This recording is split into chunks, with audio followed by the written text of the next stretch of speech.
Good evening, Sector 001. I'm TJ Yesnak, your host for the Jupiter Station podcast. And tonight's guest has been around Star Trek for a while.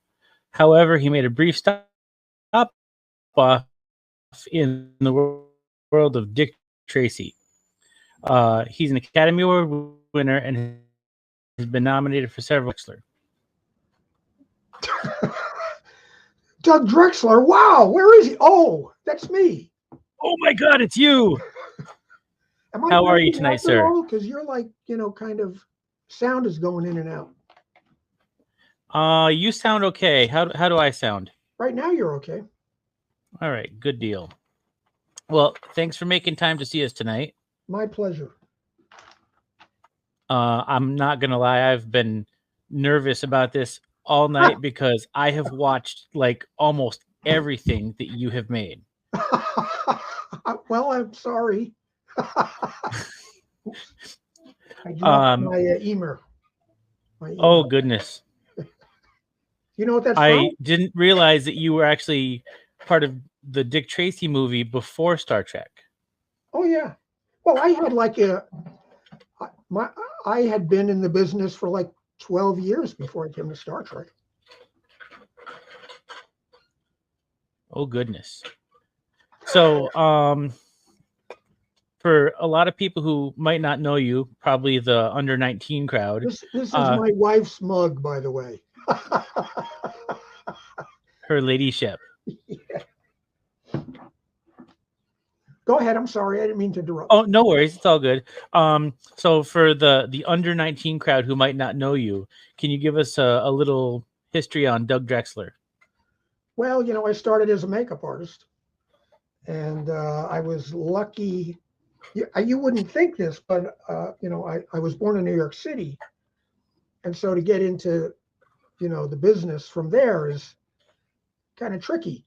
But it turned out that a makeup artist who I idolized, I learned that he lived in Larchmont, which is like 20 miles north of New York City, and that was my first job.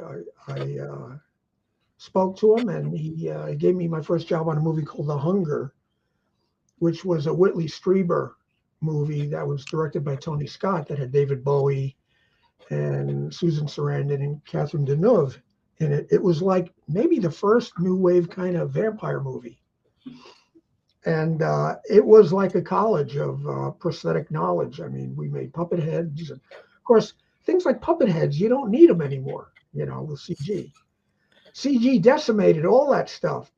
That's part of the reason why I was kind of heading out of makeup, because I could see what was happening.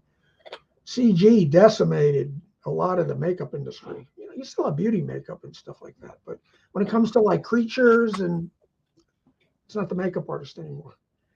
Oh, absolutely. So, I dabble a little bit in moulage. I'm an EMT, really? So we've gotten to practice a lot of like the disaster moulage and what a wound looks like and things like that. So when you say moulage, you mean the stuff you have to heat up? The stuff I used wasn't necessarily the stuff you have to heat up. It was like basically Halloween level makeup. So it's like dab it here and build it there, and we were able to do a lot of that stuff without the same level of makeup that you'd be working with. But I do get the point that like makeup artists are exceptional artists, and there's definitely there's slight I'm at a loss for words, but basically it's a dying art, and it is exactly that, an art. Oh yeah. I mean, to do that kind of stuff, you have to be a sculptor, and you got to be able to paint, and you have to have an imagination, and you have to understand character. You help an actor figure out who he or she is if you're doing their makeup. You're part of that process. When I was doing makeup on Star Trek, and we would do Klingons, I mean, I know you'll find this hard to believe, but and this was on Next Generation, so there was only the original series and Next Gen at the time. A lot of people don't even know what a Klingon is, and there would be actors who would come in who really had no idea about them. And so it would be my job to explain what it means to be a Klingon and and also dramatically what their delivery should be like. I mean, if you listen to the Klingons, it's very, Ten Commandments with Yul Brynner almost, Well, very preachy. Yeah, definitely. Yeah, I mean, it's all very large. And I tell them, I go, if you think you're going too big, you probably need to go 10% more. So how long have you been a fan of Star Trek?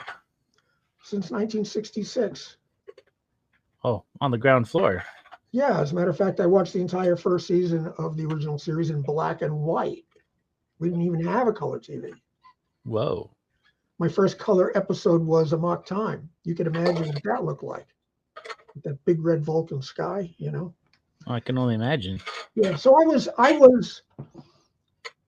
a well-read kid. I was a big science fiction reader. And most of the stuff on TV, Twilight Zone was fantastic and Outer Limits was great. But science fiction and comic books were treated as kid stuff, No adult would really watch that. So, and I was a well-read kid. So shows like Voyage to the Bottom of the Sea, which I love the Sea View. There's some great design, but wow, the stories. Lost in Space. I'm very nostalgic about it. I love Will Robinson, Dr. Smith and the Robot, but they never tried to do serious science fiction, But Star Trek was, you knew that Gene Roddenberry was a science fiction fan and that he had read science fiction because it was like nothing else. I mean, even the ship. A lot of people who watch Star Trek now, they've seen so much science fiction, Star Wars and all that stuff, that there's nothing, it's just a spaceship. But in 1966, people were still, it was still rocket ships, that land on their tail. Although the funny thing is that we're getting back to that now. I never thought I would have seen that rocket ships that land on their tails, would become a reality. But the Enterprise was absolutely unlike anything we'd ever seen before. It was so different. So I actually wasn't allowed to watch television during the week. I guess I was 12 when the original series first aired. And I wasn't allowed to watch TV during the week. I had to do my schoolwork. And I saw the print ads for Star Trek in the newspapers and the magazines. And then on the weekends, they would have a little trailer for NBC Week, and I'd catch glimpses of it. And the trouble is that it was on Thursday nights at like 8:30 or something like that. Maybe it was 7:30. And my mother was taking a shower. So I snuck downstairs and I turned on the TV and watched about 15 minutes of an episode. And I was like totally blown away. And I went on strike to get an hour of TV a week. Wow. And I don't know if I got the hour because I was cute or I was just a pain in the ass, so they had to give in. And so I would count the hours and the minutes to the next episode. Every day I get up and I go 4 more days, 3 more days, 2 more days. It was something really special, and it was not popular. Science fiction was not popular. And as a matter of fact, I would be mocked at school for bringing a science fiction novel with me to school. It was, it's totally changed. I mean, really, once people saw that you could make a lot of money with it, like Star Wars, then it all of a sudden became legitimate. Yeah, I remember when I was a kid, kids who spent a lot of time on comic books and science fiction, they were the nerds, and they were kind of shunned. But now it's really very seen some form of science fiction, or they've seen Star Trek or Star Wars, or they've seen the reboot of Lost in Space, or they've seen the original Lost in Space. It's nice to see that this is finally mainstream, and a lot of that I really think has to do with Star Trek. Very legitimate. In a way, I kind of miss the days when it wasn't popular because it was kind of a private club. Not everybody got it. I kind of enjoyed that. Now it's kind of hard to find someone who doesn't like, a science fiction film. when you look at the blockbusters, I mean, look at the run that Marvel had for 10 years there. They were killing it. Oh, everybody and their uncle loved it. Yeah. Or Batman for the longest time. Like he'd have movie after movie after movie. Yeah, I wasn't really a big Batman fan, actually. As a kid, I mean, I remember Batman and Superman when I was like 4 years old in the comics. George Reeves was Superman on TV at the time. And I just, even as a kid, I thought that there was something about it, the stories. And when Stan Lee started writing, he started taking over at Marvel. All of a sudden, the stories started becoming, they were elevated. They were more sophisticated, you know. And I really, as a kid who read a lot, I gravitated to the stuff that Stan was doing.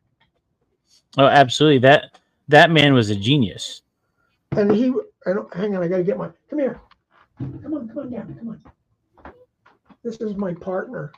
If I'm talking on a podcast, he has to be in the middle of it. I've had him 43 years. Oh, wow. Yeah. Right? So he wants to be on. He wants to be, recognized. And I'll tell you, don't ever have a parrot. No matter how cute he looks, don't fall for it. Because he's a devil, man. He's a handful. Oh, I've got friends who have had parrots, and they are definitely just as much of a handful. They are a handful. Although he's good because he's a very quiet parrot. He doesn't scream like a lot of parrots do. Probably how he's lived 43 years. It could be. It could be. You want to go over there, or do you want to stay here? I think he's going to stay here for a little bit. Alrighty. You have any questions for him? How do you like being the parrot of a Star Trek fan? Tell me. He says he doesn't think about it. Just keep the peanuts coming, he says. Oh, there you go. All right. So what was your favorite thing about working on Star Trek? Working on Star Trek. I mean, it was my dream. I became, when Majel Roddenberry started selling film clips, and Stephen Whitfield wrote The Making of Star Trek, and I was able to look at Star Trek production. I mean, I was like 13 years old, and I was reading call sheets and production memos by guys like Robert H. Justman. And when I get these clips, once in a while there'd be a clip from the show with a guy with a clapboard, and you go, hey, there's other stuff going on around here. And I realized that outside the frame of the image was a whole world that was even crazier than what they were doing on the ship. And that really was the beginning for me. I mean, I didn't know look, Star Trek was canceled after 3 years. I didn't think there was any chance. I got into the business, but I didn't think there's ever any chance I'd get to work on Star Trek.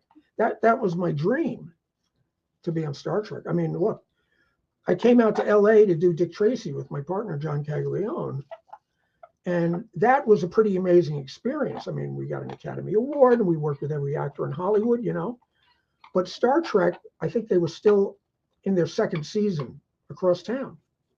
And that's really where I needed to be, And after Dick Tracy ended, I basically went over to Paramount and begged Mike Westmore to let me work on the show. And he was like, but you're doing big pictures, big movies and stuff. And I'm like, no, you don't understand. It's all about Star Trek. It's all about Star Trek. This is where I need to be. So So he told Mike Westmore, no, really, I just did that so I could get to Hollywood. Yeah, well, yeah. Ultimately, I guess. No, Star Trek was the ultimate thing for me. More than, I mean, it was absolutely ridiculous to think that I would end up working on it. I mean, we had a makeup lab in Brooklyn when they were first starting up Next Generation. And that was driving me crazy. And my partner, John, says, well, why don't you call Bob Justman on the phone and talk to him? And I'm like, why can't I do that? And I called the Paramount switchboard. They put me right through. And I had Bob Justman on the phone. Wow. And eventually, he invited me to come visit. I visited before there were sets. And I was in a meeting with Bob and Eddie Milkis and Gene Roddenberry. I mean, holy cow. And then when sets were finally built, I came out to see the sets. And that's really where I met Mike Westmore. And so I started with Mike Westmore the third season. And third, fourth, and fifth season, I was involved with the makeup. And by that time, I had gotten to know Mike Okuda, and we hit it off. And I really wanted to get into the art department. I'd done like 12, 13 years of makeup, and I really felt like I didn't really need to do anymore. I mean, I know so many people who they become a makeup artist, and that's what they do for 40 years. But it's just that there's so many cool things going on. How do you stay doing one thing all that time? And when you're on a show like Star Trek, which is on for years and years, you have a crew that is there all the time, and you actually, I'm not going to say it's easy, but it's easy to slide sideways into a different department. I went into the art department where I was a graphic designer, then became an illustrator, and then because being in the art department, I got to know the visual effects guys and slid sideways into visual effects.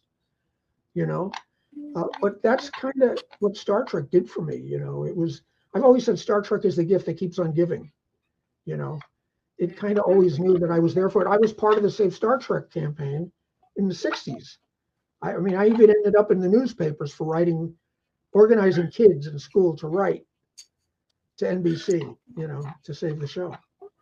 And you said, your friend told you just to call Paramount Pictures and talk to Bob Justman. Yeah. I had a very similar experience with Dave Blass.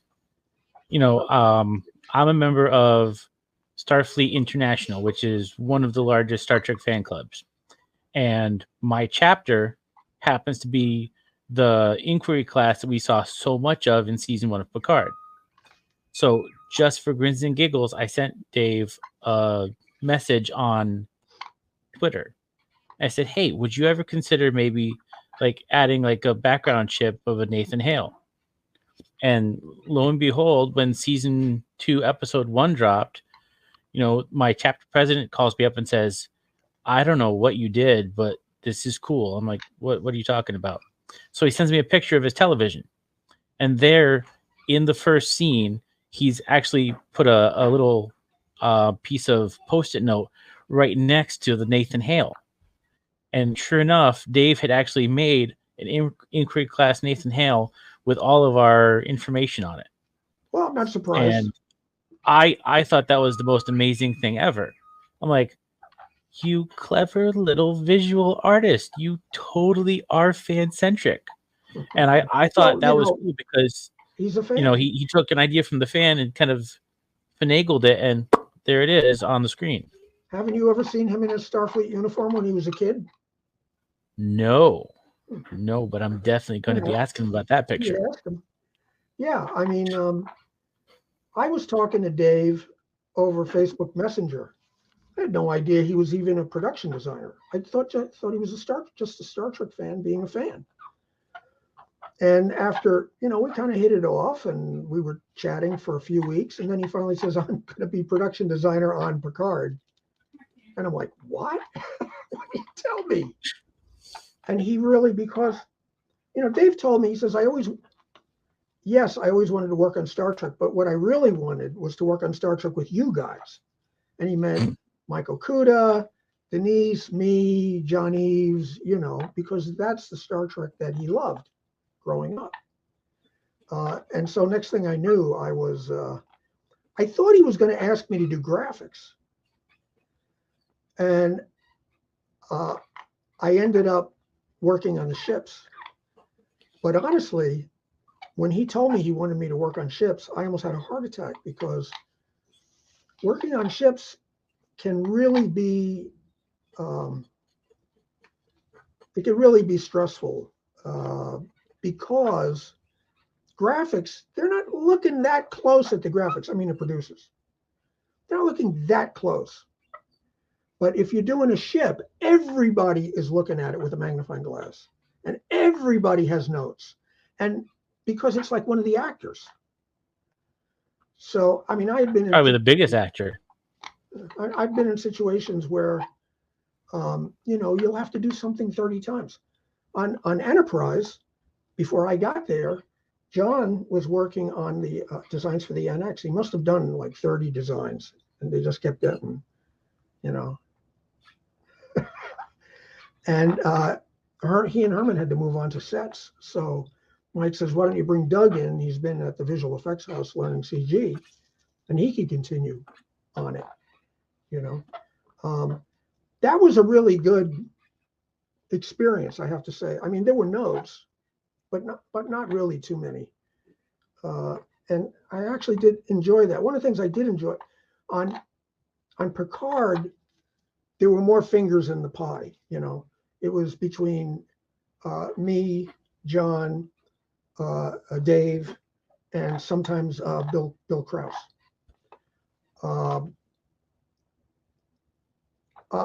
So on Enterprise, I was more on my own than I was on, say. I mean, I did a lot on Picard, a lot, but it was more of a conglomerate effort on the designs.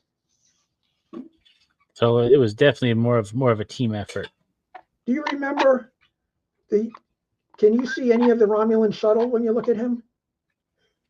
A little bit, yeah. Yeah, he was my influence. Oh, no way. Yeah. Yep. I was today years old when I figured that out. I do have to say, like, for season 2, yes, I liked having the nod to the Nathan Hale, but this right here, can you see that? Yeah, that was going to be the ship all the way through the show. And at the last minute, they changed their mind. Yeah. Then the Titan. And honestly, I thought this is probably the best nod to the original Stargazer, having the 4 nacelles and everything put together. What you'll notice about this, as opposed to the way it looked on the show, is that on my version, which that's what this is, I have very specific plating going on, but it's not overwhelming. I found that I love what the visual effects guys did, but I would have dialed the plating down maybe 40%, because especially as you get further away from the ship, it should fall more into the background. And sometimes they looked a little bit like they had measles, But I've never heard it quite like that. There was when that ship was seen for the first time in season 2, there's that long lingering shot, which I thank the visual effects guys for doing. There's a gorgeous shot of Stargazer where you really get a look at it and where the ship is what it's all about. And then the next day, I don't know what one of the Trek websites said,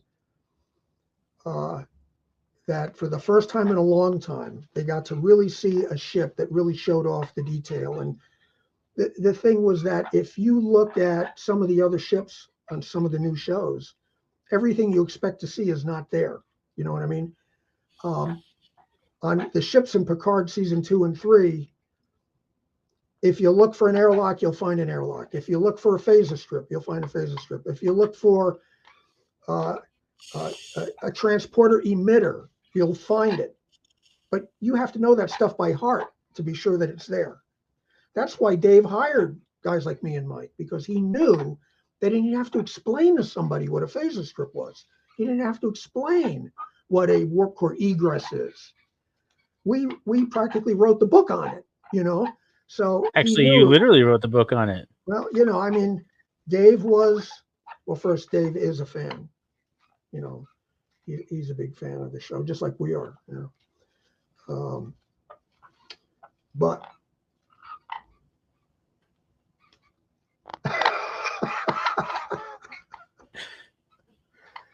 I got to say, you guys did an amazing job for season 2 and season 3. I've talked to amazing, and that blew me out of the water. I mean, as far as like the last minute surprise of, hey, we're gonna pull the Enterprise out of mothballs. I'm like, wait, what? Like, how the hell did they do that? It's great. Fans, everyone loved it. How could you not?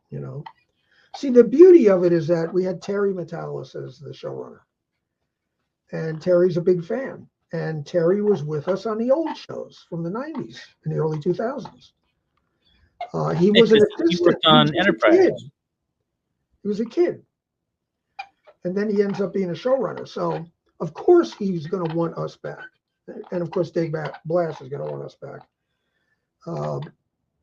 It really was a beautiful experience, I mean, people like me and Mike and been pretty much not considered, since the new shows started up.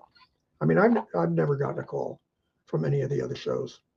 Although I have to say that in a way it was fortunate for me that Enterprise was canceled when it was, because I went from there to Battlestar Galactica, where I worked visual effects with Gary Hutzel, who was the supervisor on Next Generation and Deep Space Nine. And because of that, I've got 5 Emmy nominations and a couple of wins, which is awesome. And those were ridiculously awesome graphics too. I mean, I actually watched Battlestar Galactica more when it was revised by Sci-Fi than I did when it was in the 70s. Well, I find, and I apologize to anyone who loves those old shows, depends how old you were when you first saw them. If you were 12 years old during the 70s show, you think it's wonderful. But honestly, when I got onto Galactica, I bought the complete series of the original. And it doesn't hold up like an old Star Trek episode does. I couldn't watch them all. Some of them were just utterly unwatchable. And the overuse of stock shots of Vipers, holy cow, it's like they only had 3 shots that they used, Well, they only had 3 Vipers too. The Eddie Olmos show is an amazing show. And wow, I was fortunate to get on that. And of course, working with Gary was, just the greatest. We were good friends before that because we knew each other from, Deep Space Nine. And Gary knew that if he had to do a Klingon space station and he had no more budget, he could come to the art department and we would take sewage strainers and, parts of this and that and glue them together and put some lights on it for free, So that's how Gary and I got to be good friends. Besides, he's very funny. He's got a wonderful sense of humor, so. And in addition to the Galactica, you also worked on the Orville, right? Yes, season 3. And if there's a season 4, I imagine that they're going to ask me. But Hollywood's a mess right now. I mean, it looks like there may be yet another strike on the horizon. So, oh boy. Yeah, and people were just recovering from COVID when the first 2 strikes happened, and now there's possibly another strike. It's not a good thing. So they're holding up production. Hey, come here. Okay? Oh man. Come on. No, all right. He's not going to listen to me. See, I'm being held prisoner by this. See, that's your agent right there. I know he looks cute, but he's really dangerous, rather dangerous. So, other than taking care of that absolutely adorable parrot, what do you like to do in your free time? I'm writing my memoir. Ooh, there's some funny stories. I am looking forward to that. Well, there'll be a lot of, as a Star Trek fan, there'll be a lot of stuff in it you like. It's not strictly a Star Trek book, although I had an agent who says you should make it a Star Trek book. And I'm like, I've done Star Trek books.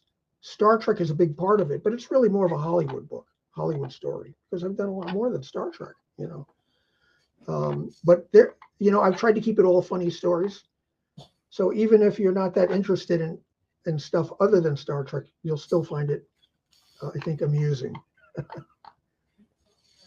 and he's All right. And my questions are all over the place here. okay. Did you have a favorite episode of Star Trek? Yeah, Metamorphosis from the original series. Is that because you got to be in a bit role too? Oh, I wasn't in a bit role in Metamorphosis, no. Oh, that was a I was different only one? 12 years old, 13 years old. Oh, Metamorphosis. No, I was thinking Next Metamorphosis. Generation. Yeah, The Companion, Yes. that one. But Metamorphosis is definitely a good one too. Well, City and Edge of Forever used to be my favorite, the Harlan Ellison story. But as I've gotten older, there's so many themes in there that it takes a lifetime to truly understand, and be moved by. And I actually will shed a tear sometimes watching it now. The whole idea of the companion and Zephyr Cochrane, falling in love with each other. And there's something in there where he says, now that she's not the companion anymore, she'll age and die like a human being, just like me. He goes, but it's not. It's all that really matters is that you do it together. That's really wonderful. Yes, I cameoed in an episode called Transfigurations, which was awesome. Patrick Stewart's makeup artist, became great friends. She knew I was a big Star Trek geek, and she went to David Livingston, who was, I guess he was the unit production manager at the time, maybe. Sounds about right. What that would mean, to me. Next thing I knew, I was in wardrobe getting fitted for my spacesuit. And when I walked on stage, which is kind of, I was wearing one of the skin tight spandex outfits before the jackets. These were really like spray painted on. You could tell how much change I have in my pockets. So to walk out in front of everybody who you've been working with for the last year. At first, it's kind of like you feel like, you ever have a dream where you realize you forgot to put your pants on? That you've got no pants. Yes, that was every time I had something public speaking to do in school. Oh yeah. Well, so that was fantastic. I cameoed in an Enterprise, the final episode. That's right. I remember reading about that. Yeah, I cameoed in a Battlestar Galactica. That I didn't know. I'm going to have to go looking. Yeah. It was one of the later scenes in the hangar deck with the big crowds of the the crew, almost as given a speech. I got to say, I feel like Galactica was never given the chance it should have by a lot of Star Trek fans. I'm amazed at the number of Star Trek fans I've met who've never watched it. And it really is it is very close to, it's descended more from Star Trek than it is from Battlestar Galactica. It's got the trappings of Galactica and the basic premise, but the sensibilities are Star Trek, treated very seriously, and the kind of stuff Star Trek didn't ordinarily do. But wow, what an amazing, and writers from Star Trek and visual effects people from Star Trek, and Ron Moore, was the showrunner. Oh heck yeah. Yeah. I mean, and that's the thing. Like my dad got me hooked on Star Trek, and he got me hooked on a lot of other sci-fi stuff. And he said, "See, you can enjoy science fiction, and not everything is Star Trek." And then Star Trek kind of creeped into my life quite a bit more. And I said, "See, Dad, you can watch science fiction, and everything else is like Star Trek." And now he'll laugh at that. Star Trek is special. It's the overall philosophy. Plus, people love the idea of belonging to something, and belonging to the ship is really wonderful. I mean, for me, working, especially when I was a makeup artist, I lived on the Enterprise D. I mean, I literally lived on it because the hours were really hard hours. I mean, especially if you're a makeup artist. I might have to get in at 2:00, and I might not leave until 2 the next day. Of course, the thing is that when they work you to death like that, because there's a union, they have to pay. So it makes it makes it worthwhile. I don't, I mean, when it came to Star Trek, I would have probably done it for free, but I wouldn't dare tell anyone that. It's like I would have totally done it for free, and then you have the onset unit rep saying, no, he didn't mean that. Yeah, most people knew that about me anyway. I was one of the few people who was a big fan, who came to TNG, who could actually be a fan on stage. Because, there were fans who broke onto the sets and stole uniforms, and there was some guy who came in after wrap and in a Starfleet uniform and gave a tour of the set and actually broke a few things and got chased by security. And so you didn't want to say that you were a big fan, but because they'd be suspicious. But I had just come from a Warren Beatty movie, so I had a lot of street cred, So I made no bones about the fact that I was a big fan, Talk about, people who were. I was there when Stephen Hawking came in. I was there when Stephen Hawking asked to be lifted out of his wheelchair and put in Picard's chair. I was there when they wheeled him into engineering and turned on the warp core. And he said in that vocoder voice, he said, "I'm working on this now." And everyone burst out laughing, but the laughter kind of trailed off because you realize he wasn't kidding. I mean, and that's got to be probably one of the coolest things about having that job was the people you got to meet. Like, Stephen Hawking showed up. Yeah. Astronauts, Ronald Reagan came in to see the Enterprise, the Dalai Lama with his entourage, which is actually a funny story because if you're familiar with the Dalai Lama and his entourage, they wear orange robes with bald heads. And there was a shot that was taken, when they take publicity shots, it goes into a folder for that episode. Well, Dalai Lama and his crew came in all dressed in orange robes and a bald head. And the set photographer took a picture of Data surrounded by all these people with bald heads and orange robes. And boy, if someone has got this, I think it was on the VHS box for the episode. They have a picture of the Dalai Lama and his entourage around Data because they think they're aliens. Wow. Yeah. See how and you got Dr. Mae Jemison, who actually had, a role on Star Trek, and she was there. I was right next to her, standing right next to her. It's just mind blowing how many people you've met just doing an awesome job like this.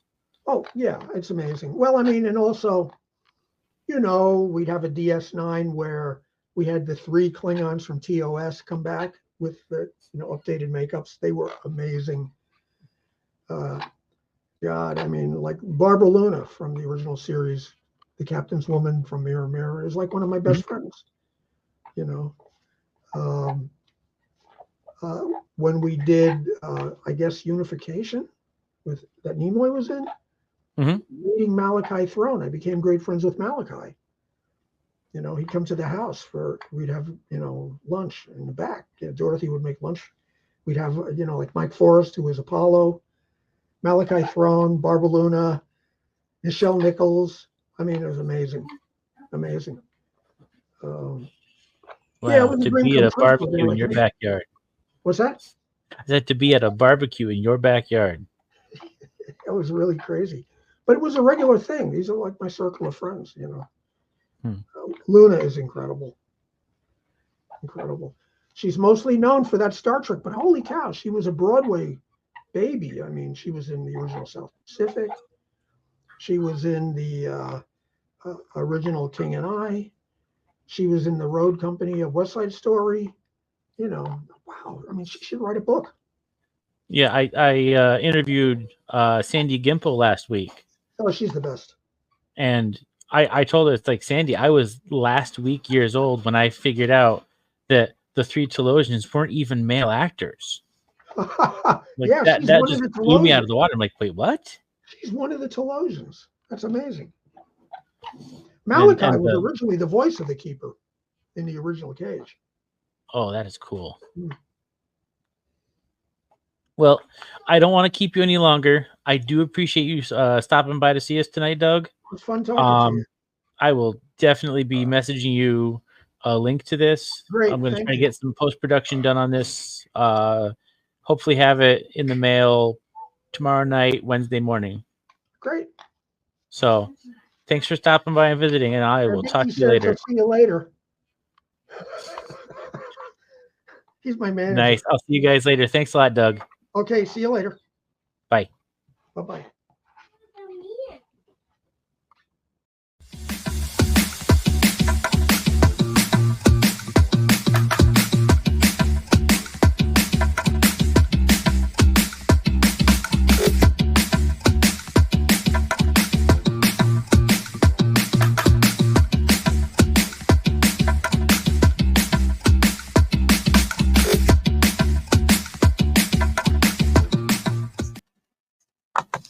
And in other news,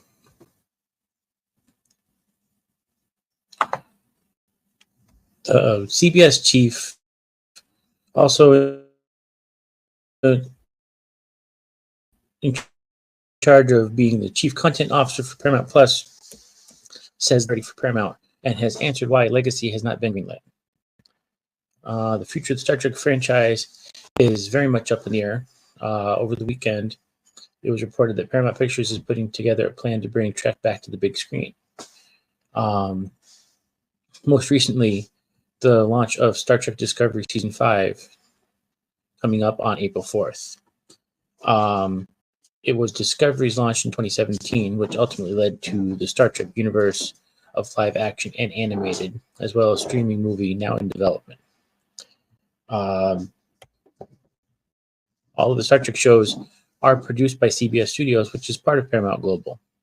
And recently, in an interview with the magazine Vulture, CBS CEO George Cheeks offered some of those insights into the state of Trek.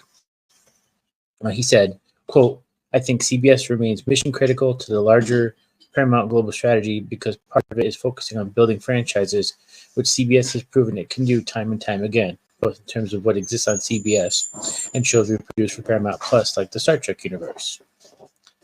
I also think that if you look at the numbers, what CBS really does for Paramount Plus is it drives an incredible amount of engagement.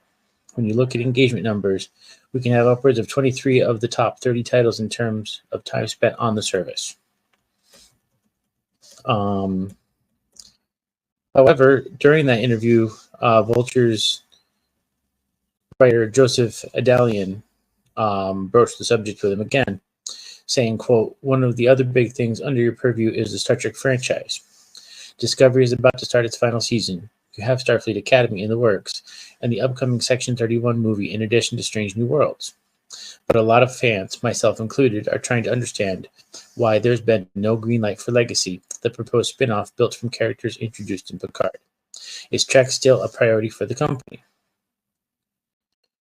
To which the CEO stated, "Star Trek remains one of the most important franchises for Paramount Global and Paramount specifically. There's so much great opportunity with the franchise, and it's really about the cadence of the timeline of it. We don't want to offer up all these amazing premium drama series all at once. We want to time it out appropriately. Luckily, we have this incredible partner in Alex Kurtzman, and we all work together to sort of manage long-range planning across so many years to figure out what the right cadence for dropping new Star Trek series is."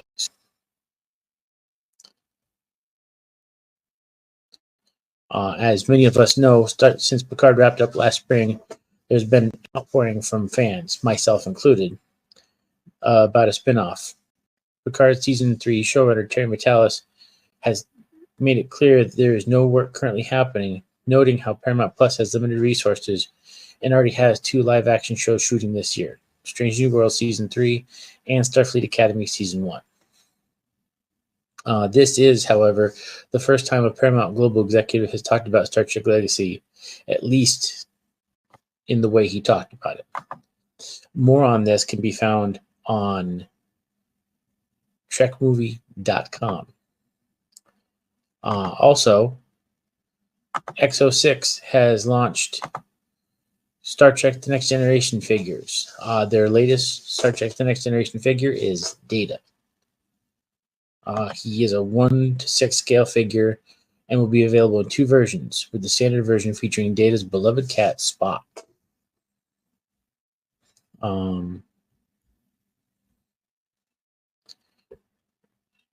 The standard version, which features the phaser and tricorder, plus a personal access display device, as well as a second data head with removable panel, has a suggested retail price of $230. The essential version, with a suggested retail price of $190, comes with a Starfleet Type 2 hand phaser and TR-580 tricorder 7. The standard version also has, as previously stated, Data's pet cat, Spot. However, it's in the pre-order phase, so if you want to get in on the ground floor of Data, it is definitely suggested that you go to xo6.com and pre-order.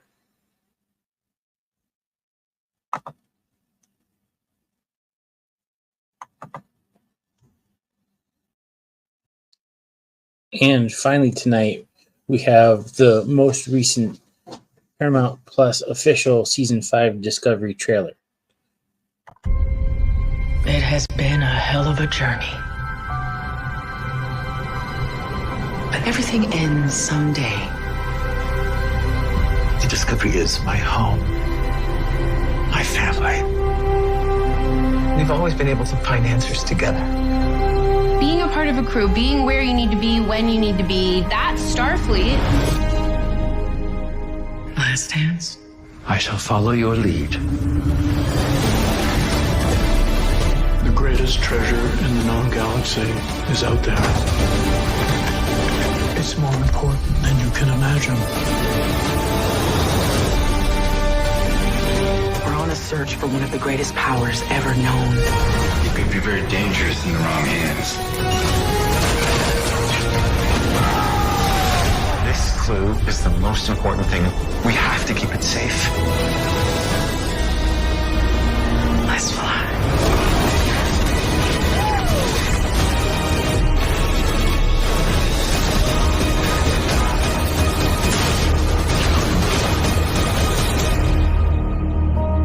My crew, the family I found in Starfleet, we made it a pretty good team.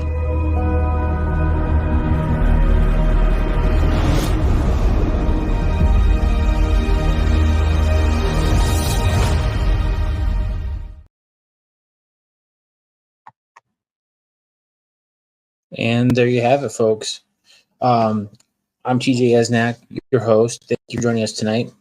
Try to pop down to the bar below and click like and subscribe. Click on the bell, and you'll be notified anytime we upload anything to the Jupiter Station podcast. Have a great night. Thanks for watching.